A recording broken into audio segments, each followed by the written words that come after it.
Right then, I'm now officially here for the Jake Paul versus Mike Tyson full card predictions and breakdowns.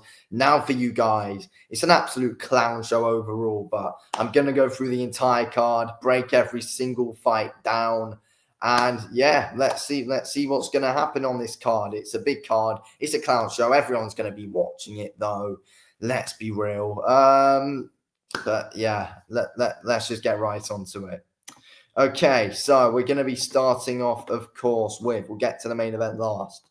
We're going to be starting off with Lucas Bahdi versus Armando Casamonica. I am going with a Lucas Bahdi win in round 5, but going with a knockout win. I think Lucas Bahdi is levels above this guy. He's coming off a big win over H2O in his last fight.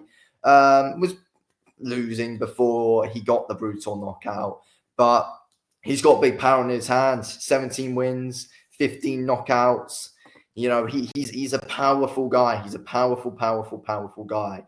I don't think his overall fundamentals are anything too special, but I think his accuracy is good. His power's ridiculous, in my opinion. And I don't think he's someone who's really going to operate at the real top level, but you know, he made a name for himself after his win over H2O. That's why he's in this fight against Casamonica. That's why Lucas Bahdi's been given this opportunity. He got knockout of the year. His knockout against H2O has gone viral. He was not expected to win that fight at all. H2O was Jake Paul's golden boy, and now you know Lucas Bahdi's popped onto the screen. Popped onto the show. I can't think of anything else, but save that. Yeah, Lucas Bahdi's going to win this fight without a shadow of a doubt. Casamonica's not really got any power. He's going to look to outbox Bahdi, but he hasn't operated at the level that Lucas Bahdi has just yet. So I'm going with Lucas Bahdi. I think he's going to be convincing. And I mean, he does overswing at times into shots, but I don't think Casamonica's really got the power to make Bahdi respect him. I don't think he's got good enough IQ to keep Bahdi off him, to be honest with you. So Lucas Bahdi to win this round 5, in my opinion. Okay, next up, going to the next fight. We're going on to Green versus Watpool. Green's going to win this fight easy. TKO round 3. She's a very, very, very strong woman, Green is. She's very strong. She's very good. She's powerful. And she's got a very good stiff jab, which she's very good at being able to take the pace of a fight with. She's a very dangerous woman, in my opinion. She's very dangerous. And Watpool was looking for her fights earlier.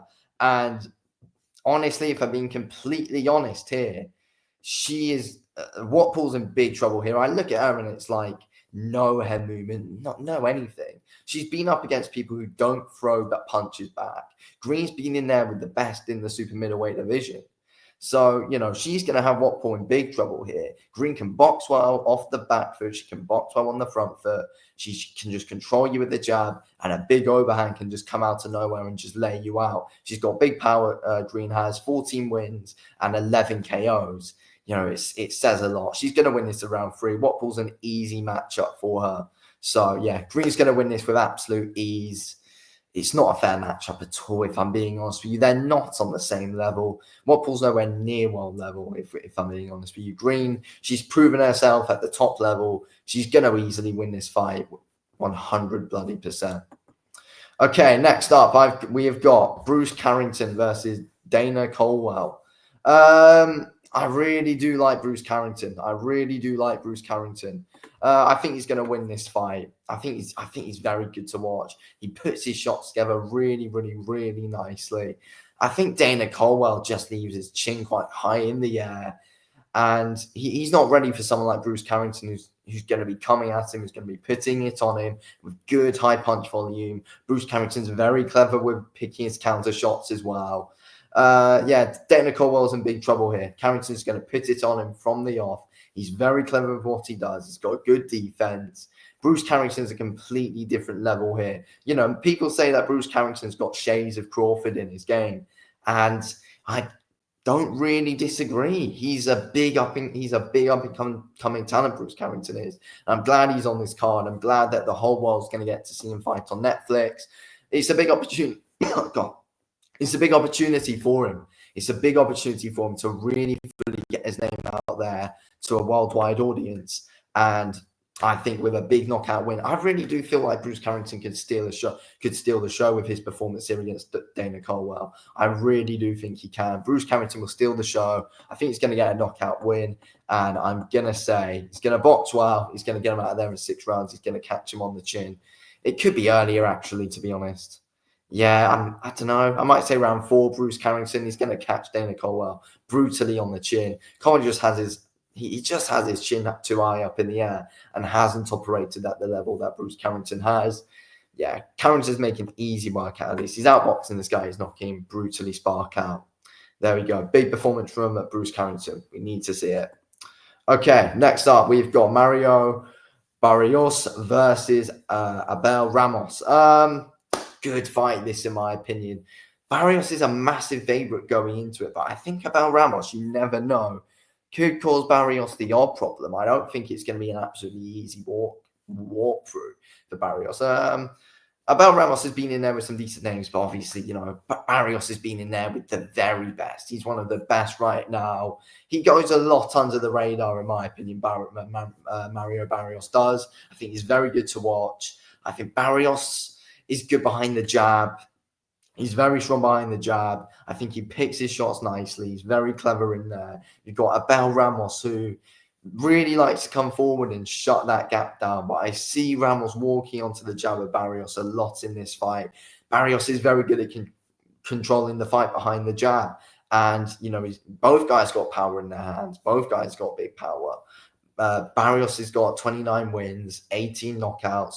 And Abel Ramos has got like 28 wins, 22 knockouts. So Abel Ramos is dangerous when he's coming forward. I think Barrios is good boxing off the back foot. And I think he's good when he can put it on you as well and put his shots together when he's coming forward. But, I mean, Ramos could catch Barrios with something big, in my opinion. He could. If he puts the pressure on Barrios a lot, he could catch him with some big shots, and you never know, put him in the odd bit of trouble. But I expect Barrios to win this fight. He's definitely more experienced at the top level than what Ramos is. But I wouldn't fully count Ramos out to this fight, though. But I think Barrios will win. I'm going to say it goes the distance as well. I think Ramos is going to put in a good account for himself here, in my opinion. But, there's been, big ways of showing how to beat Abel Ramos. He walks into shots quite a bit, and I think he's going to be walking into quite a few Barrios' shots. But Ramos is a tough guy. I think he can go the distance and pick up a few rounds by getting Barrios in a bit of trouble at times. But I don't think it's anything that Barrios won't be able to handle. I expect him to win this fight. Okay, next up, what is this fight? Goyat versus Whindersson Nunes. Goyat's a big star in India. He's a big boxing star in India. Goyat is. He's known for trying to get a fight with Jake Paul. Whindersson Nunes is a bloody influencer boxer. I don't even know what this fight is. I'm not going to lie. Don't even know why this fight's on the... I do, actually. Whindersson Nunes can bring in some eyes from Brazil. Goyat can bring in some eyes from India. Yeah, that's actually why it's a fight. But it's obvious who's going to win. Goyat's going to win. I don't even think he's that good, though. I'm not going to lie. It's 6 rounds. Nunes could actually take it the distance. I reckon this is going to be a painful fight to watch. It is. Nunes shouldn't be on the level of Goyat. Goyat's probably going to win mostly every round. I actually can see him surviving with Goyat. It's just a clown fight, really, to be honest. It just is. Goyat should get him out of there, but I actually don't see it. To be fair. He's overrated as hell. Goyat's massively overrated. He's nothing special. Honestly, no. It's going the distance. I'm not even going to dwell too much talking on that fight. Okay, next up, though. This is a good fight. Katie Taylor versus Amanda Serrano, the rematch. Personally, I actually thought that Amanda Serrano won the first fight, 6 rounds to 4. Haven't watched it back in a while, though. But I remember at my time when I was watching it live, I remember I had Amanda Serrano up 6-4. Close fight, though, but I think overall Amanda Serrano is about a technical boxer than what Katie Taylor is. Katie Taylor comes forward, she's accurate with her shots, and she can make things quite messy at times. But there's a lot of wins on Katie Taylor's resume, in my opinion, that aren't convincing, in my opinion, and this and her win against Amanda Serrano that she got last time isn't. I actually think Amanda Serrano is going to win this fight. I think the judges are going to be on Amanda Serrano's side here as well. It's an MVP show. It's an MVP show. You know, Katie Taylor hasn't got, you know, the back of the match room either coming into this one.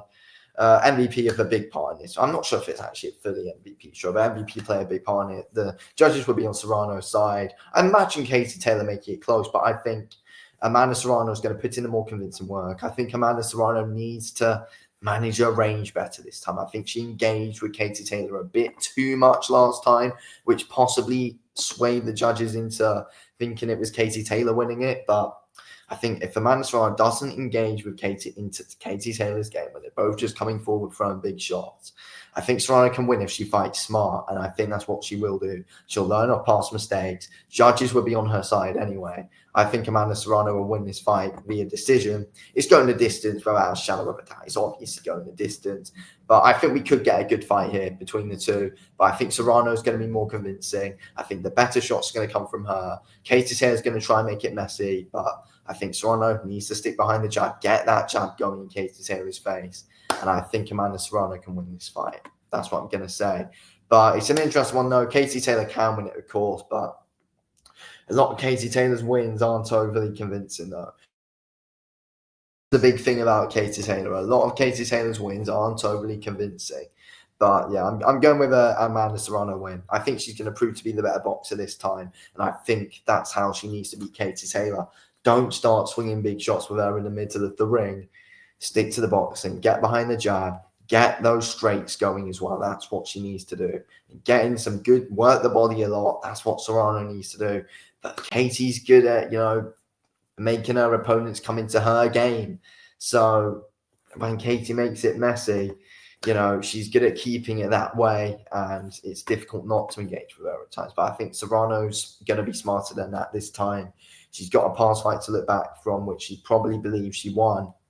And what many people believe she won. I think she'll win this one again and make it more convincing. And I think you know, it'll be a good fight, could be competitive, but I think Serrano, people were going to say Serrano won the fight, and I think the judges will as well.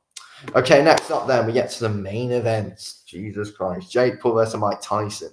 This doesn't look right, this photo here with Jake Paul, and this one of Mike Tyson in the same picture. Doesn't look right.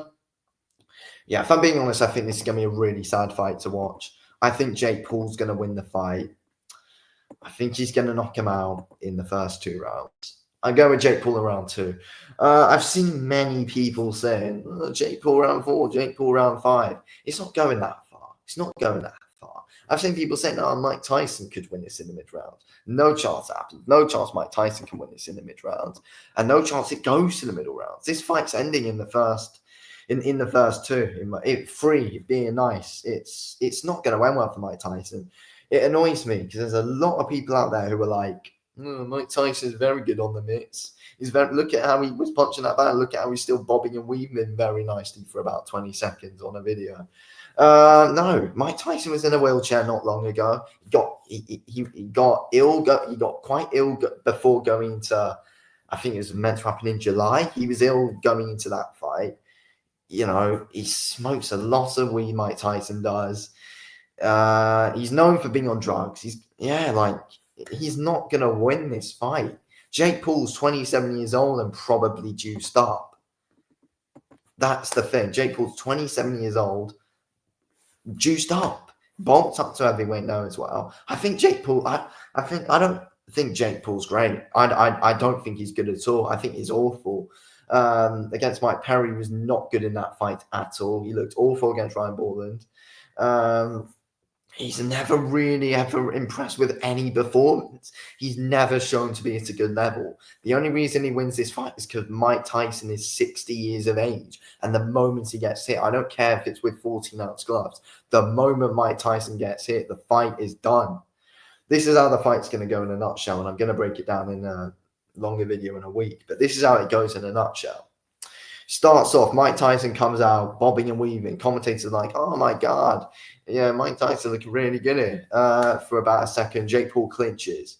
They go on. It's a bit slow pace for the first round. Jake Paul gets the jab going. He's a bit out of range. Mike Tyson causes the odd bit of, comes forward with the odd bit of pressure. Gets caught with the odd one, but catches him on the glove for the first few seconds of the fight. Goes on, and goes on. Jake Paul's just continuing with the jab. It's very slow pace in the first round. Then eventually, Mike Tyson just walks onto one. Mike Tyson gets knocked down in the first round late on. Bell saves him. They go out in the second round. Jake Paul fully puts it on Mike Tyson. Mike Tyson's out of there, and Jake Paul wins the fight. That's how the fight's going to go. That's my prediction for the fight. Jake Paul will win in round 2. There we go. Anyway, thanks. It'd be sad to watch. A very sad ending. Jake Paul's going to act like he's beaten prime Mike Tyson. But really, he's beaten a 6-year-old, and he should be in prison for what he's doing. Anyway, thanks for watching.